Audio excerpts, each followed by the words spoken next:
Hi, everyone. Thank you for joining us. People are still filtering in from the waiting room, and this is Lori, and I am hanging out here in the background today just to help administer the meeting for you. And I've got a few little housekeeping tips to help us get started. So first off, you'll note that the meeting is being recorded, and we'll share this afterwards along with transcripts so you can check that out or share it with others who might be interested. And as always, you're all familiar with this by now, keep your microphone muted unless you're talking, and that'll just keep our audio quality better for everyone. And if you have questions to share today, you can share them by writing into chat. And Virajita Singh and Tom Fisher will be moderating our chat today, and they'll invite questions from the chat.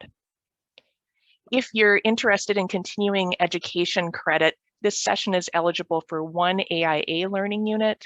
Pending approval, we're still actually waiting to hear from them, but did talk to them today. So you must attend the full session to qualify for the AIA credit. And if you requested a certificate, you'll also get that by email after.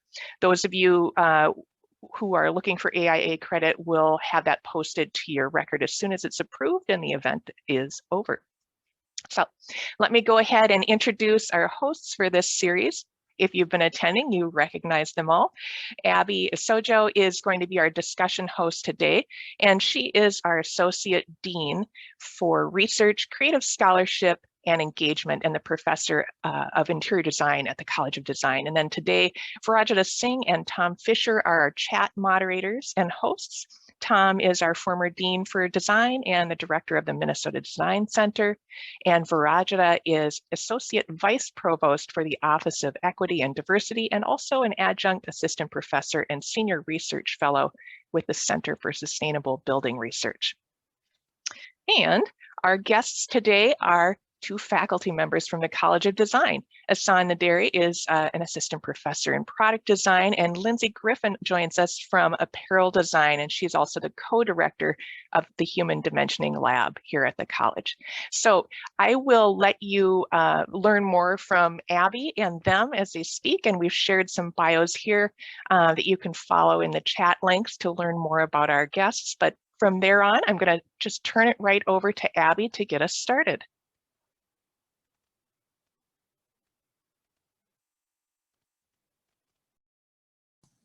Thank you, Laurie. Welcome, everyone. So Design in a Post-Pandemic World is an interdisciplinary forum where participants come together to talk about what we're experiencing during this global disruption. So we use this session to have conversations to co-imagine our post-pandemic future. And we use design as a platform to identify ways to support positive change through new types of collaborations and design solutions. And we also encourage participants to help us spark new ways of thinking about design in our lives and organizations. So today we're focusing on two topics on post-pandemic and some pandemic interventions that the College of Design created since March till now, basically. And our agenda for today is I'm going to introduce the topic hosts, Asan Naderi and Lindsay Griffin, who will take us through some of the two major pandemic interventions that the College of Design really participated and created this past summer, the N95 mask and the N95 container boxes. And then after they present and discuss their design solutions and how they created those design interventions, we'll break out into small groups and have some discussions. And then we'll come back and convene together as a group. And then we'll have some closing remarks. So without further ado, I'll hand over to Asan to talk about the pandemic interventions that he led this summer. Hello and good afternoon, everyone, and welcome to Design in the Post-Pandemic World session. I'm Asan Naderi, Assistant Professor of Product Design at the University of Minnesota. And today I just wanted to talk about some of my thoughts, concerns about where the product design go and what we can do for the future of this discipline. I'm pretty sure that everyone somehow has experienced some challenges um, uh, with a pandemic situation. And some of those challenges, if you can go to the next slide, Lori, please, are um, how we as a designer, as designers, communicate and collaborate.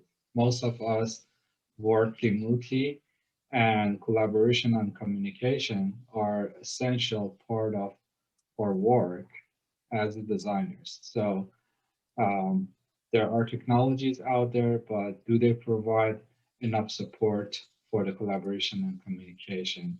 This is a big challenge. If you go to the next slide, Lori. The design doesn't happen in isolation. We usually work with the clients, with the users, with the stakeholders of the products. So participator design, user research, or working with client is essential part of our work. And this is something that is missed during this pandemic time. Uh, Companies started to replace their workflow for their user research and started to think about the alternative ways for doing remote user testing, user research. But is this enough? It seems that many of colleagues in the professional world are still facing challenges every day to collect reliable data from the users and the clients. Can you go to the next slide, Lori? Um, at the University of Minnesota, we faced the same challenge. We received a request from the medical school at the beginning of the pandemic, when the pandemic surged the country, and we were asked to design something to address some of the situation that healthcare workers faced at the beginning of the pandemic. There were the shortage of the N95 mask, and with the shortage of the supply, we had to uh, somehow reuse the existing N95 masks. So we faced the same challenge for the design and manufacturing. So we ran some remote user testing, user research. On the left side, you can see how we went together and brainstorm over the Zoom to come up with the ideas and solve the challenge. So, but the process for the design remained the same: ideation, initial prototyping, CAD modeling, and then manufacturing and testing. And on the right side, you can see how much the current or the existing situation improved after delivering the N95 mask storage box. Can you go to the next slide, Lori? Some of the other concerns are creativity and networking. This is something that many of us have missed.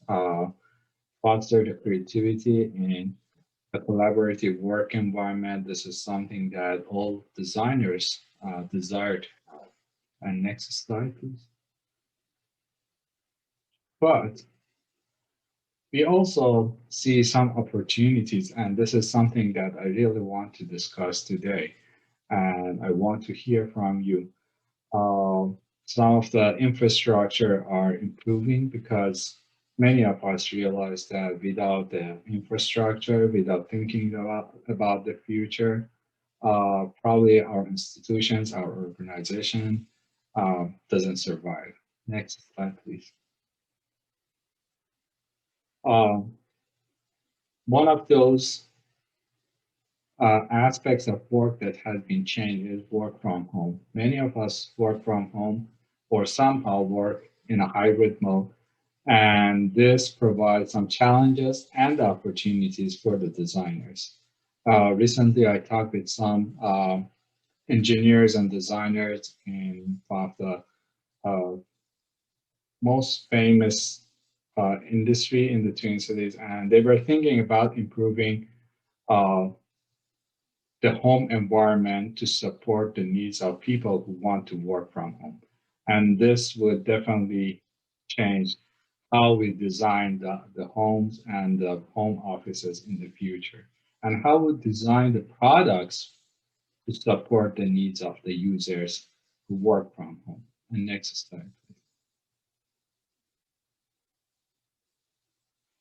The technology advancements is insane, but do they support our needs in the current situation? I have doubt about that, but what we see currently is very promising. Next slide, please. The other thing that provides some challenges and also some opportunities is thinking about the supply chain and manufacturing in both hardware and the software. How we make the decision about making software and hardware local versus global. How do we outsource our production activities? And next slide. And finally, this is something that always keeps my mind busy. How we prepare ourselves and the new workforce for the future. What are the skills needed for the future?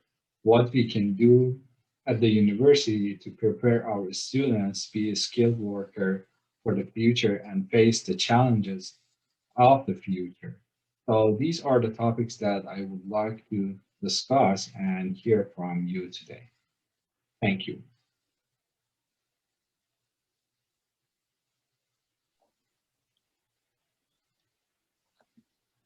Hello, thank you, Hassan. I'm Lindsay Griffin, and I led a team of interdisciplinary team across the university on trying to develop a crisis supply to meet the demand of N95s. And this was a collaboration it was a partnership with the Institute for Engineering and Medicine, the College of Science and Engineering, the College of Design, the School of Public Health, and many others across the universities contributed to this. If you remember in March, obviously, and still even today, there was an extreme shortage of N95 masks, and it really was a life and death situation for healthcare workers. The access to personal protective equipment became a matter of equity and a matter of trying to both serve the public and serve, the workforce of the healthcare system. Oh, next slide. So I like to call this the Great Minnesota Convergence. Like Hassan's project, this project and the development of the initial mask happened in less than a week. On March 18th, IEM converged. I think that there were maybe 40 people from across the university converged on a Zoom call to see if we could address this shortage. We were specifically trying to address it for the for mHealth Fairview. However, we knew that there was a greater need within the state of Minnesota and across the nation to kind of try to solve the problem. One of the issues was that during the pandemic, the increase, the burn rate or the amount of use of N95s increased 18 times the normal amount. And with manufacturing shut down, supply chains broken, it really wasn't something that was easily going to be fixed by industry or by universities such as ourselves. So by 2 days later, we had a problem statement and a general focus. And those 2 days were extremely chaotic. The phone calls, just figuring out how to focus everybody's ideas, which were lot of times, like, the ideas were pretty crazy at that point, but we also were all trying to figure out how to work virtually, when normally you could sit in an office and kind of map out a plan a lot easier in person, but we were able to develop that problem statement. I developed a prototype made out of paper. A day later, I presented it to the team. And then at that point, even March 21st was the weekend. We didn't even have any access to filtration material. So between the point that we had a first prototype and the time that we received filtration material from Cummins, which is they do engine filters, a lot of coordination happened across the team. Oh, sorry, next slide. I keep trying to do it myself. So one of the focuses that we had was really this, looking at kind of all of the problems that had arisen with N95s at that time period, specifically looking at supply chain, material access. We really focused in on a really simple design that didn't require 3D printing, that could be potentially made at high volume, and that used filtration material that wasn't already part of traditional mask making, but that also had good filtration material properties. And then we also really worked hard to develop a manufacturing process that was that could be made by non-skilled laborers and within the facilities that we had at the University of Minnesota. So we went through a lot of testing phases. We made 3 styles of masks to kind of cover the gamut, from a traditional surgical mask to an N95 to an alternative mask for those that couldn't fit into the N95 alternative. And we were able to make 6,000 of style 1 on campus using student workers, and 300 of style 2 kind of as that alternative backup. And then, oh, you can go back to that slide. The previous, that one, yep. And then we made 50,000 kits of style 3 for people to make their own across campus. So now you can go to the next slide. So just to give you an idea of kind of the simplicity of the manufacturing process, we used a rectangular shape and we put pleats in the design. We eventually used a heat sealer to cut off the excess material. We used a traditional like weather seal, closed cell foam for the to complete the seal. And then we ended up using rubber bands because at that point, the supply chain for elastic was greatly diminished. So you can go on to the next slide. So I think that what this project really proved for the pandemic was that access to the right material was really important for this project. We had world-class testing right here at the University of Minnesota, just in terms of we have the Center for Filtration Research. So they are very skilled at making sure that the materials that we're using is focused. And then we had a really strong connection to the user. We did several fit tests within the mHealth Fairview and the hospital system. And we were able to develop this crisis supply for them. So if they ever did run down to no N95 stock, they were able to use this. And I think long-term, we now have design knowledge and an instruction repository that can really be used as guidance in future emergency and pandemic. Okay, next slide.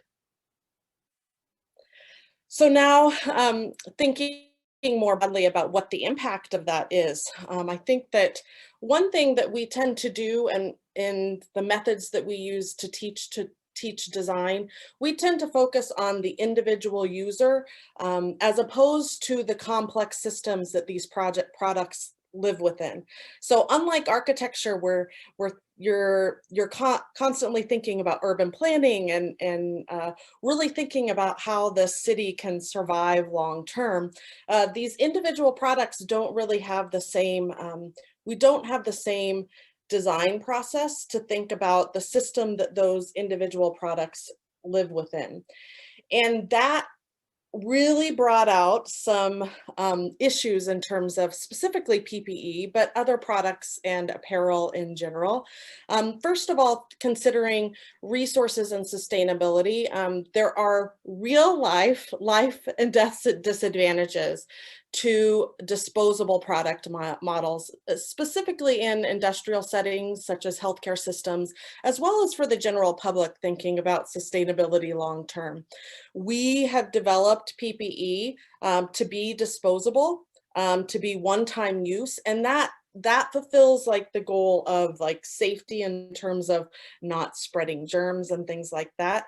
But it really is at a disadvantage in terms of pandemics and in terms of how we think about the hospital system, because the worker is oftentimes they can be left exposed.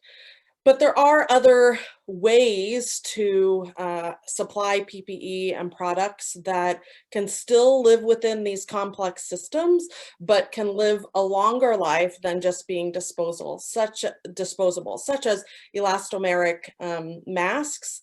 So the two images on the lower right hand corner, that's what elastomeric mask is. So you would disinfect it and you could reuse it. You would just need the filtration material to change out every so often. So then that can live within the hospital system for many years and many wears to come. So then we also have the issue of supply chain and manufacturing, with which Hassan touched on. Complex supply chains do not function well in a pandemic. But there are ways for local companies and local manufacturing systems and for us as designers to rethink manufacturing by having a nimble response and creating nimble solutions. And really this idea of interdisciplinary teams and finding opportunity and coming together is how that impact can happen. Okay, I think we're open to questions now.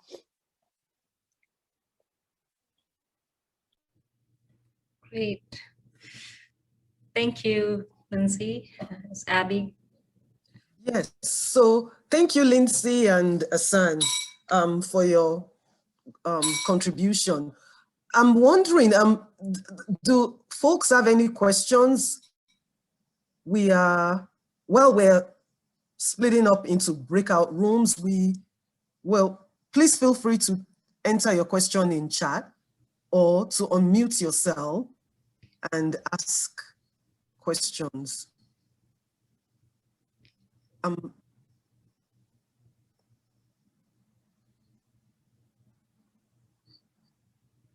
Okay, I'll go with the first one, maybe for Lindsay and Hassan. You talked a lot about local manufacturing and interdisciplinary teams. I'm wondering, what were the best lessons from these two interventions that you both worked on? I think that one of the best lessons that I had, like especially within the team and understanding team dynamics, is the team that I was working on functioned because everybody was equal and working towards like a really important goal. For instance, the CEO of mHealth Fairview organized and helped lead the fit test at the hospital system the day after we had a prototype that we thought would function.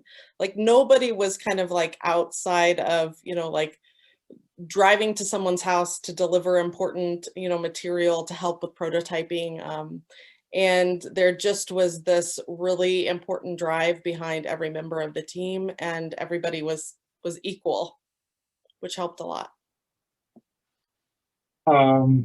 In my opinion, I think keeping our manufacturing and production facilities flexible is very important.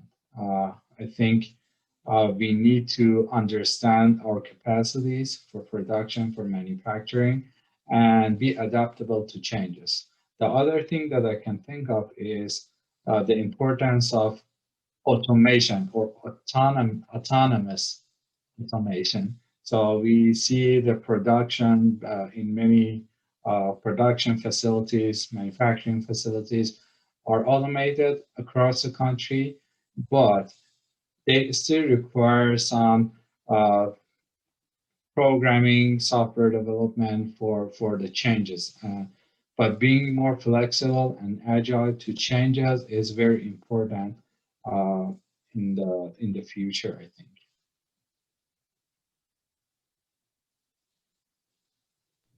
Can I build on that?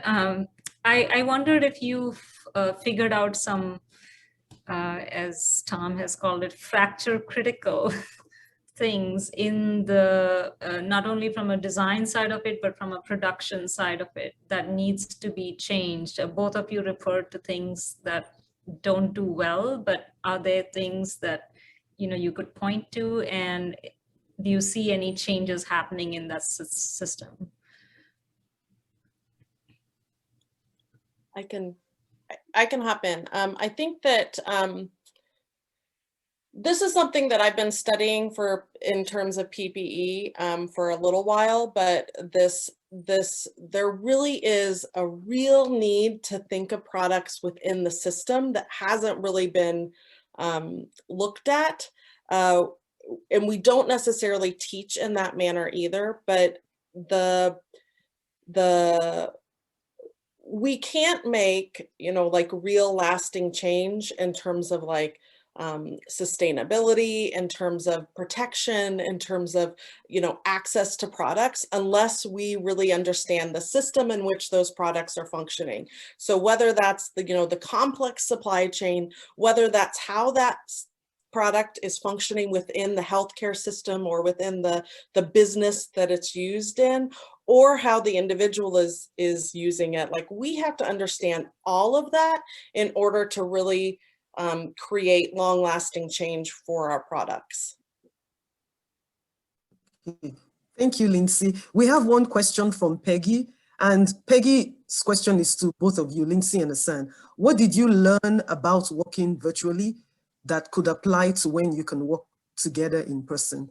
And how were your results impacted by working virtually? Well, very good question, Peggy.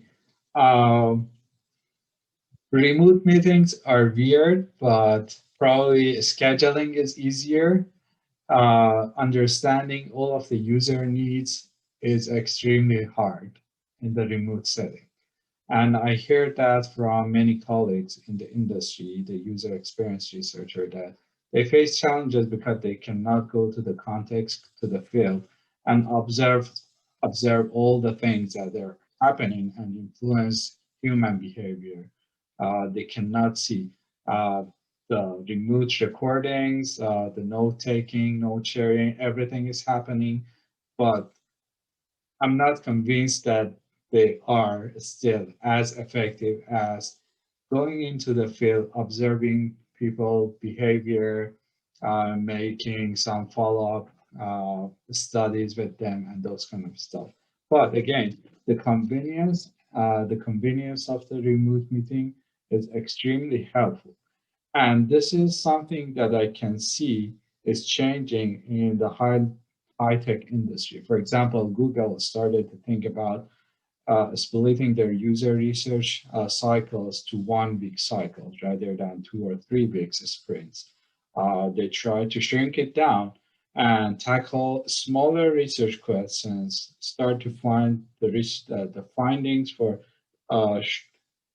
more narrowed down research questions, and then go for the next step, learn from that, go to the next step, define another research question to complete the findings of the previous research. And this is, I think this is a helpful approach. I don't know if this is extremely helpful or could be a great replacement for going to the field.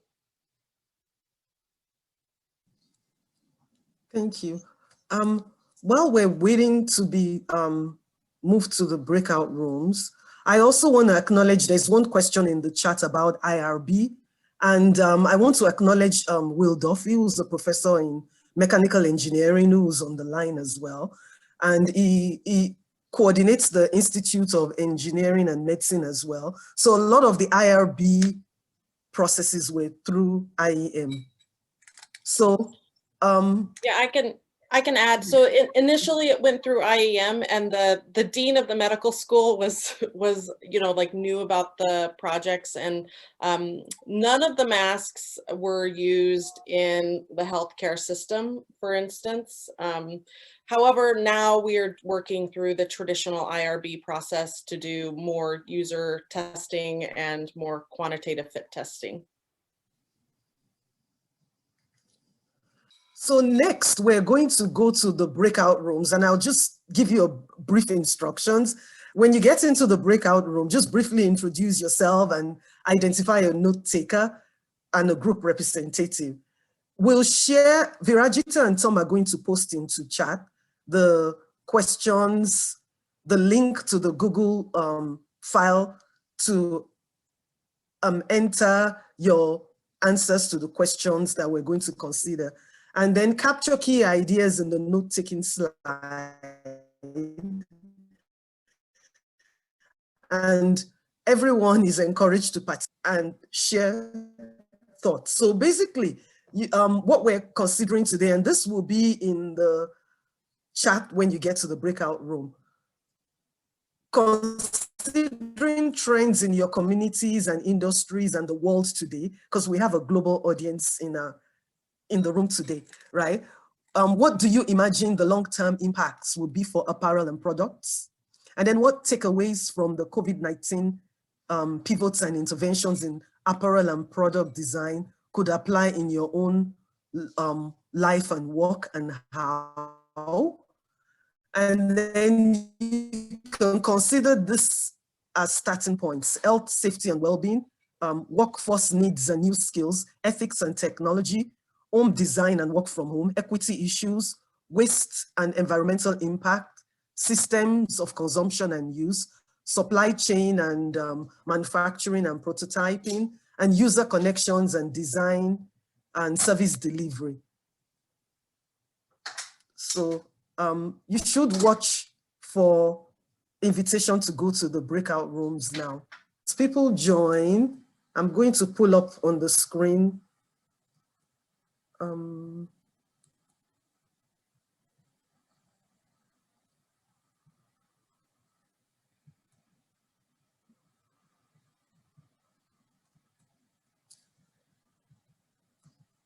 I think, yeah, as people are joining, I hope people are, I just want to welcome some of our different breakout rooms to share their thoughts. So I'll go with breakout room 1. Peggy, could you share some of the discussions or thoughts? Sure. So some of the things that we talked about based on the prompts that are at the top of the page, we talked about the long-term impacts of working from home and what does that mean for home office design, needing some ergonomic design, and many people working from their kitchen table or from their couch. Long-term, if people are working from home, there'll need to be some flexible home office innovations, furniture that's adaptable that could work at home and for work. So I talked about some of that. We talked about the casualness of apparel in people working from home, everybody wearing sweats, You're seeing so many coordinated sweat tops and bottoms out there from every retailer, and even retailers that aren't normally in that type of business. So wondering what the impact of that will be on future trends, meaning, it's impacted men's suits right now or high heels, but what does that mean when people start to go back to work? Will the environment still be casual, probably not wearing your matching sweatsuit to the office, but could it be, offices becoming more casual because of this? We talked about the well-being and wellness being heightened and highlighted, where you're hearing a lot about self-care and taking care of yourself more so than ever, over the last 6 months than in the last, 20, 30 years. So we thought that was interesting, and hoping that trend continues. We talked about the multiple roles and balancing work and life and the loss of women in the workforce. And there's been some recent articles on that where a lot of the women are the caregivers and they end up stepping back in this work from home environment because they are taking care of children or parents and also trying to be the teacher as kids are learning from home. We also talked about the loss of jobs in the pandemic, but also innovation and startup businesses that are happening, and hearing a lot about new businesses and startups for people that have either left the workforce or lost their jobs. And then just the shopping online being as popular as it is, and wondering, will that continue or will some of it shift back to stores?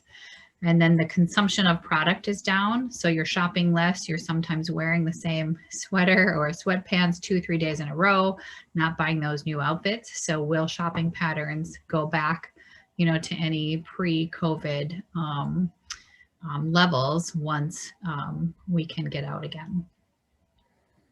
Thank you, Peggy. So breakout room 2. I'd like to welcome anyone from breakout room 2 to jump in and share some of their thoughts with us.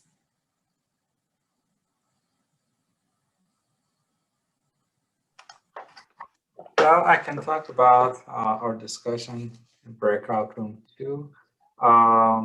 We talk about the impact of pandemic on companies and how the companies start to think about the sustainability and reusable products more and more.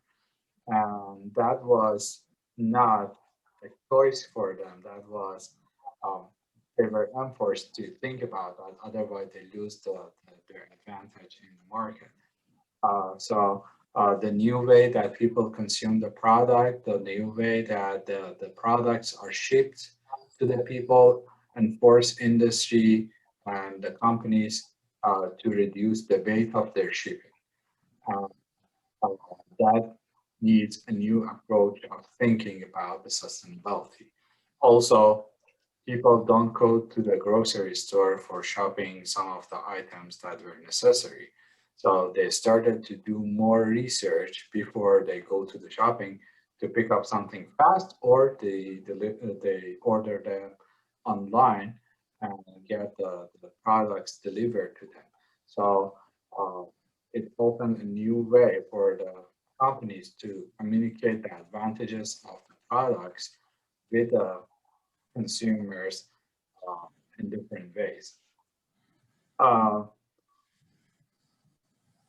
Different ways of thinking and behavior is changed. And,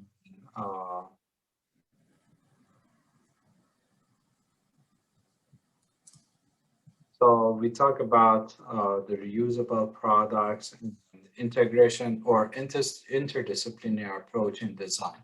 So the new products, innovative products need the new approach and require skills from different disciplines. For example, we talk about the 3M project that requires approaches from apparel design, product design, and graphic design, and as well as engineering.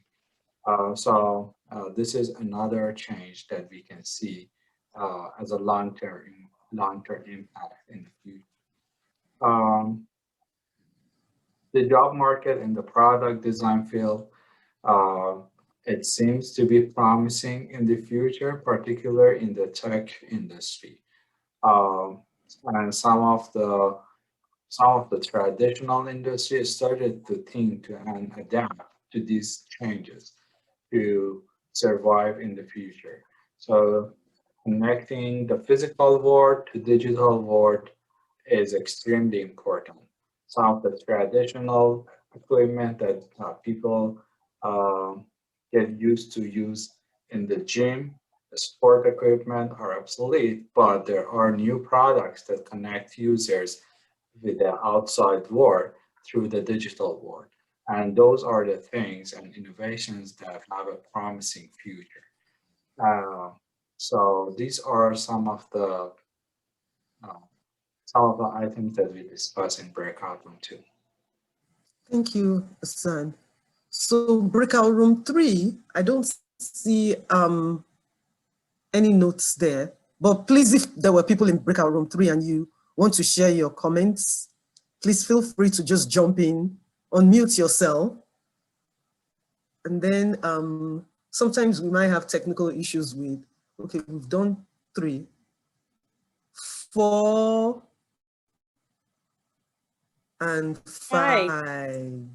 I can chat just a little bit about room 4. We discussed quite a bit just about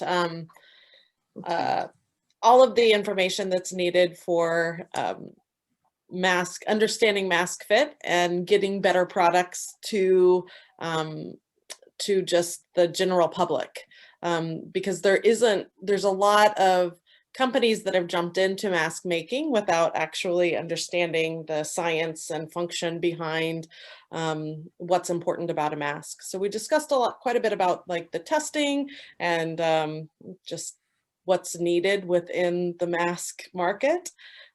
We also discussed how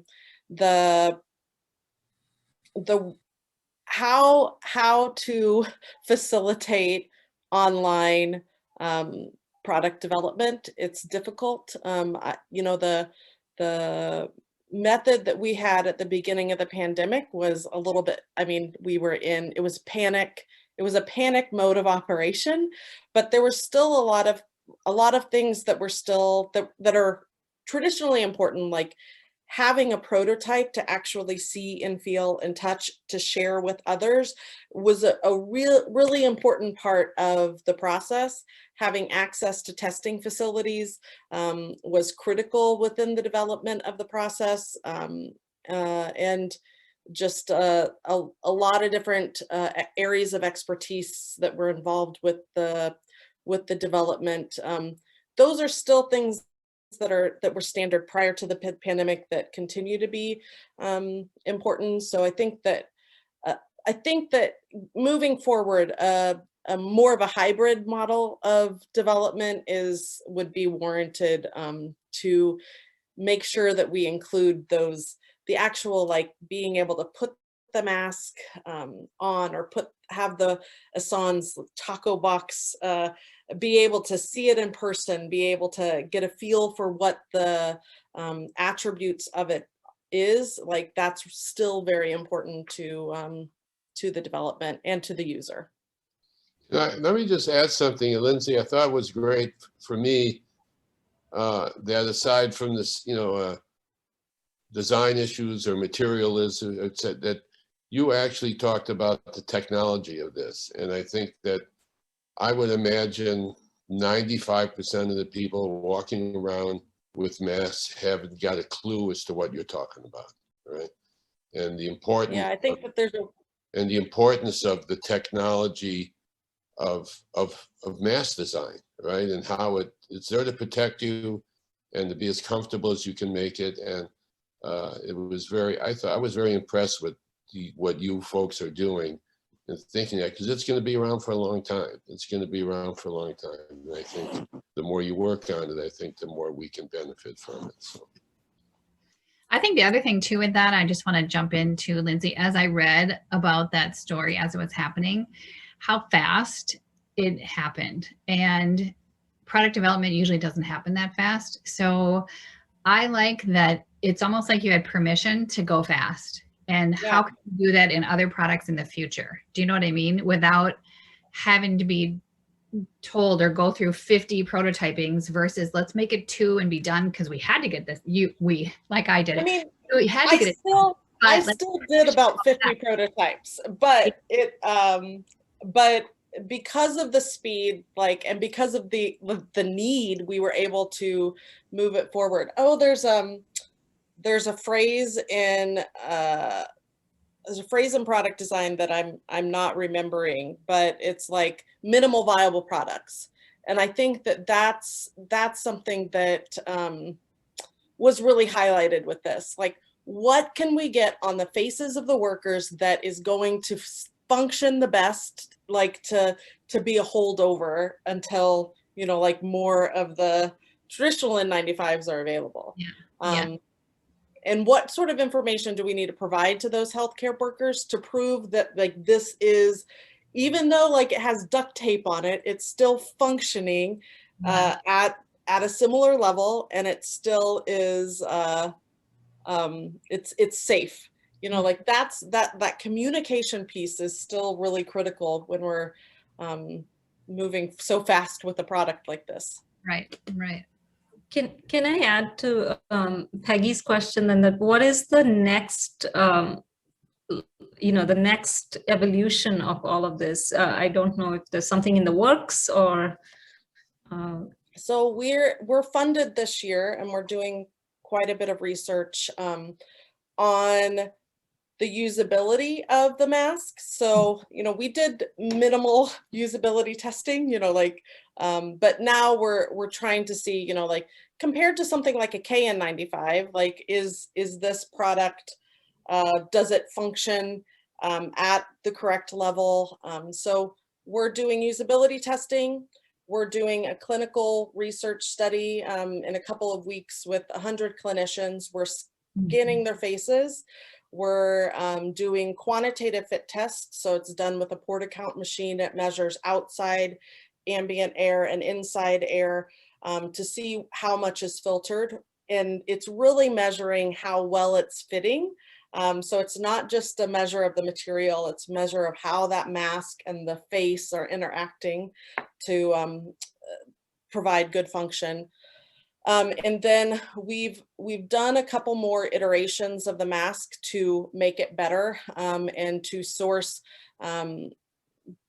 better materials, like component materials. So we started out using the nose wire that we were using was from like the coffee bags. So like it, which it still functions as a nose wire, but it's pretty rigid and hard. So we, once aluminum nose wires were kind of more accessible, we are now using those back into the design. So we're doing some, and then we're testing manufacturing methods. So we're actually testing the viability of, you know, like, we made 6,000 of these, like, how much variance is there in terms of the way that this mask functions across a subset of these masks that we produced. So we're testing the small scale unskilled labor population. We're testing the individual makers' ability to make the masks. We're testing skilled labor's ability to make the mask, and we're testing it in hoping to test it in an actual, like, PPE manufacturing facility, so that we can actually show that, you know, like, or understand what is the best manufacturing mode in crisis. Thank you. Lindsay, can I ask a question? Yes, please do. Karen Labatt here. Hi. Hi. Yeah, you mentioned the problem of disposable items. So do you see any future for, I'm so old, I was a candy striper, and I remember when they used to autoclave stuff. Yeah. And including cotton products, drapes, and so on. So have you heard anything about that possibility of some products being reusable? So one of the system that Asan built was kind of a direct that was because they were trying to reuse traditional N95 masks by putting them under UV light. Yeah. So I think that from the hospital perspective, like they are done with disposable masks because it puts them at such a point of like they're at a disadvantage. However, changing the system within a really complex hospital is not easy. So that brings in the whole interior design, architecture, you know, everything. Yes, Yeah. it's not just like getting a good mask. It's like, Right. can we have a good mask that actually fits within this environment? Yep, exactly. Nice work. Thanks. Lindsay, it's as I said, it was fascinating. Is there any way that your work in some way can impact this whole issue about people who will not wear masks for whatever reason, or you don't think you're capable of taking it out of the political realm? I mean, I think that what we need is more like is less social media interaction and more, you know, like just, you know, like experts talking to, you know, the general public, like more opportunity for us to have like a non-politicized conversation. I would hope that I would be able to talk to someone and talk to them about the mechanics of a mask and being able to show them how a mask functions and, you know, like really easy terms to help them understand why it's important to wear one. But I think that online, it's in the current political state, that is difficult. One-on-one, small groups, we can do it, but yeah, because if you could get people to understand that this is, you know, what it really is, and you know what you're doing, and you're doing it, and this is a protective device, right? yeah. You know, that maybe you could move it in a, you know, a little bit out of the political realm, and because it's very important. We're going to have this stuff for quite a while. So anyway, good work. That's really nice work. I think in addition to that, in addition to the political climate, some people don't wear the mask because of the comfort and fit, and because many companies start jumping to this market and produce masks without understanding the science behind the technology behind the anthropometric data, the application of the feed and those kind of stuff. The other thing that I learned is the lack of anthropometric data for the face of people, or maybe they are very old, and it brings up a huge opportunity for the researchers that you to start collecting a data set or developing a database for the anthropometric measurements of our faces, because now we have a diverse nation and people come with different races and they have their own type of faces or configurations, and that require a new approach rather than using the military data back in 1980 or something like that. So this is another opportunity for us at the Absolutely, absolutely. I 100% agree. This has been great discussion. You know, to add to the comment that Marvin made too, you know, one thing that was very apparent when all this happened was people were just coming to the College of Design with different problems. So it really showcased the importance of design, because, you know, not only, you know, were projects like PPE, but there were also projects with improving and working with Ramsey County to help them with their systems design and their service delivery. So, you know, I think it's created a unique, interesting opportunity for us in the college to really showcase the importance of design in the world, you know, beyond, because beyond what people think design is about. And then to also mention one other thing that you were saying about helping people realize the importance of wearing masks. You know, design can also be a great way of,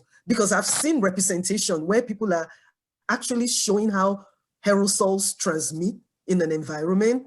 And, you know, a lot of those representations are computer generated too. And those are things that we do in design as well. In fact, we have colleagues in, I think in mechanical engineering that have been working with research on aerosol transmission in interior environments and things like that. So it's interesting to see how we're going to move from this, and we can continue to contribute to improving the environment, or the, you know, the environment for everyone, basically.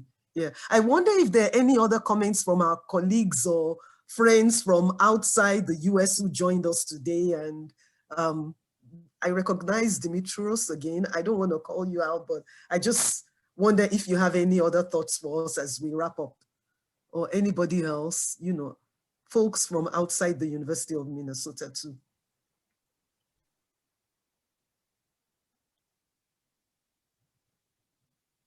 Well,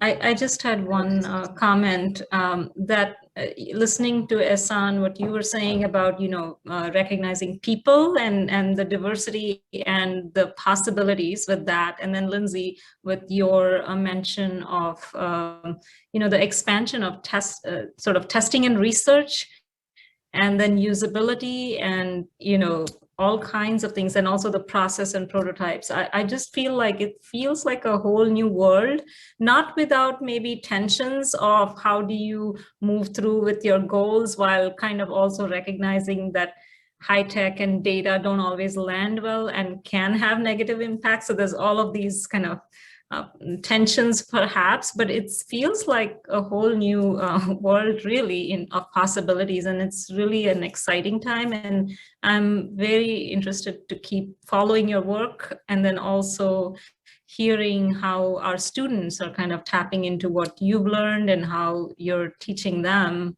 to kind of enter this, we're almost leapfrogging into a whole new kind of phase, you know.